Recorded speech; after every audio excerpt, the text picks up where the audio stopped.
Hey, happy President's Day, y'all. I hope you guys are having a great day today. I have a plan of what I want to talk about with you today, and we're going to get to it a little later on. I've had some questions in terms of my personal use backpacks for different scenarios. What kind of backpack do I prefer? And I've got some different options to show you guys. We're going to get to that a little bit later in the video. But right out of the gate, something really troubling has happened, and it appears that some of the stuff I've talked about in some of these previous videos is coming to pass. I think it's very disturbing in terms of us, our allies, and where we hope the world is in 10 to 20 years. This is not good. So Beijing is quietly announcing that they're going to step up the amount of aid that they're going to provide the Russians in Ukraine. And they're already announcing they're providing them with the basics of aid in terms of food, helmets, flak jackets, body armor, the logistical supplies that Russia has been having a really hard time getting together. So that's really going to steel the Russian resolve, I think. There have been reports of soldiers with no armor whatsoever in their flak jackets and tanks where the officers have sold the reactive armor to whoever would buy reactive armor. So basically, we just had a big summit with all of our allies in Munich, Germany, and at this summit, we talked with them about this. So obviously the intelligence on this is strong enough that we feel like we need to have a little huddle with the allies. The real problem and the real concern, how long until Russia announces a pact with China that involves lethal aid and lethal supplies? That's going to be a game changer for us, because that means all the things that Russia is lacking that has led to Ukrainian success, they're going to get their hands on.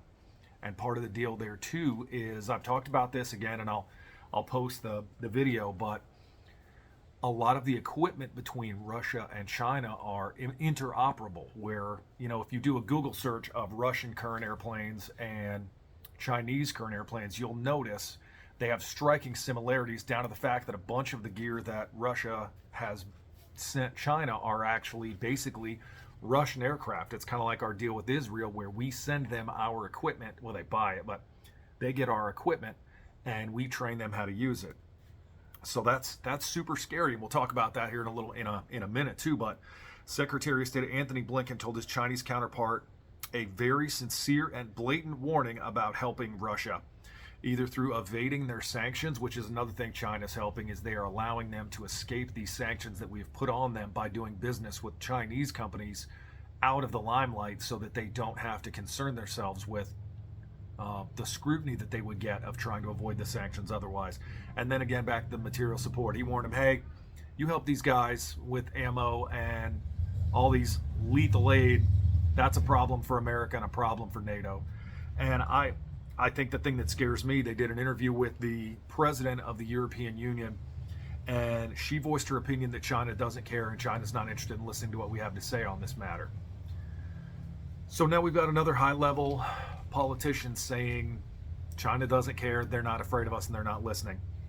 So the thing that kind of brought this entire problem into the light is they have announced the signing of an unlimited partnership between the two countries. And they basically publicly declared it, literally in quotes, as a friendship without limits between these two states, because we together have no limits. They're basically coming out on a PR thing and saying, hey, we're bestest buddies, we're in lockstep now, and nobody in the world can do anything about it. So part of the deal here is these Chinese companies are providing support to Russia in a civilian way that goes all the way around the sanctions that we have in place, where we said, hey, the Chinese government cannot aid Russia in the fighting of the war in Ukraine. So what China did is turn, all right, boys, here's the deal. We're going to give you guys all this stuff, and you're going to just give it to them. We'll pay you for it. So they're circumventing what we're doing on purpose. And I think the thing that's really scary there, we talked about the interoperability of their aircraft. They have also announced the most extensive Russian and Chinese military exercises in the history of both countries. That's really a problem, because now we're looking at a joint force of Russian and Chinese military assets together, learning how to operate better. I did a video earlier in this last week that was about, hey, where is our military? Why are we having so much trouble with people and being able to retain people and get new people to join the Army and the military?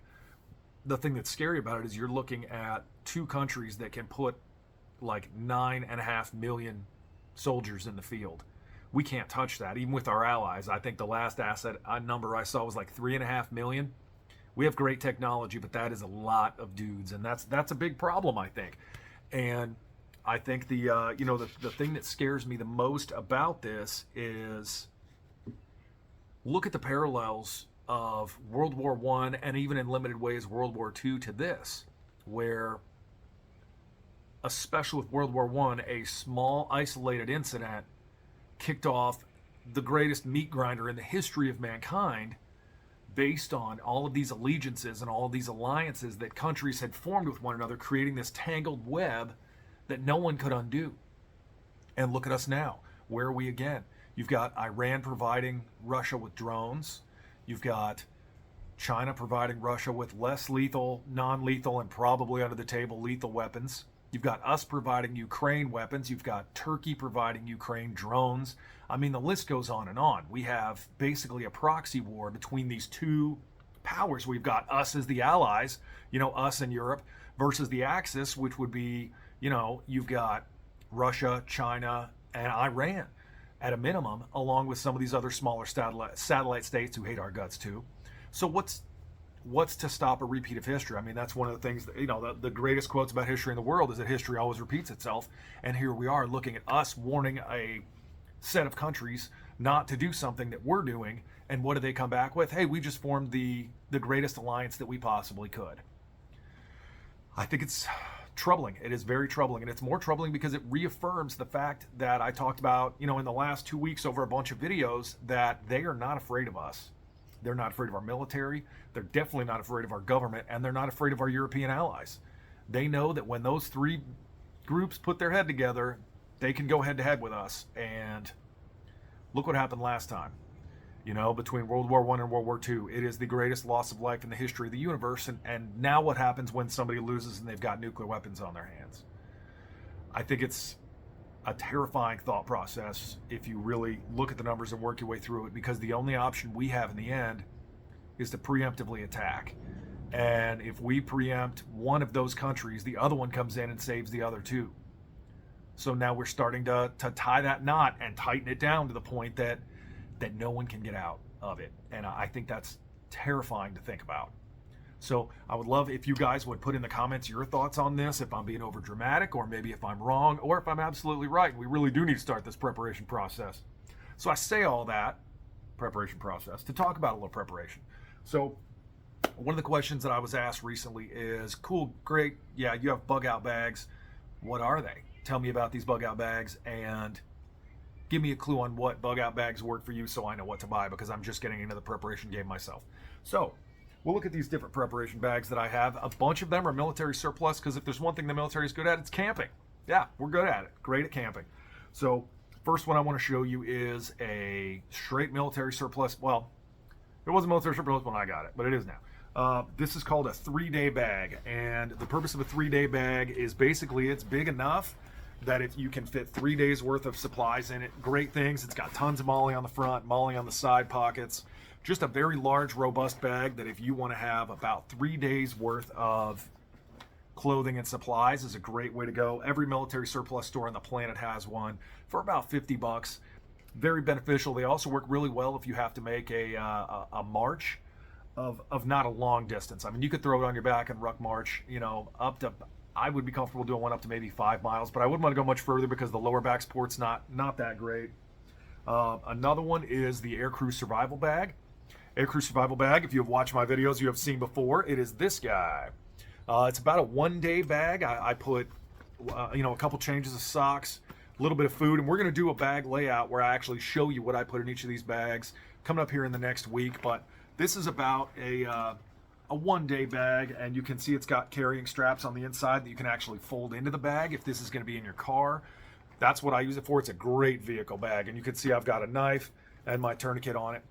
Just a great little 1-day bag, or just a little travel bag where if you really want to have a little bit of backup supplies, maybe some extra ammunition and a little bit of food or something like that. That's a great bag to have.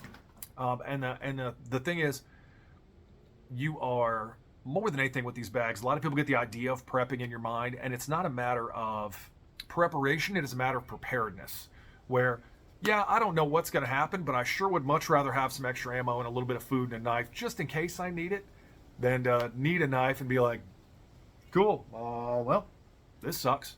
So that's really the way to think about these things. So moving on, the next bag, and it's one I highly recommend. This is actually a sling bag from Blackhawk. And Blackhawk makes decent gear. I mean, it's not tactical tailored, it's not $1 million gear, but the thing that's great about it, this is actually my range bag. So the thing that's awesome about it, it's got a little flap you can tie down here. It's got a bunch of little external pockets, a great place to drop your used magazines after you've, fired your weapon. You can mount stuff to it with this molly. So this is a great little bag just to take to the range to have your filled magazines, and when you're done, maybe have your little cleaning kit in there so you can clean your weapon out real fast. Blackhawk makes those. I'll put the description for these in the description section so that if you guys are interested in one of these bags, you can find them, or at least have an idea where to find them. So the last bag is my serious bag. It is the I really need to get some stuff done bag. A little more expensive. These bags are in the range of $2,000 to $2,000. $200 to $2,000 based on the size bag you go with.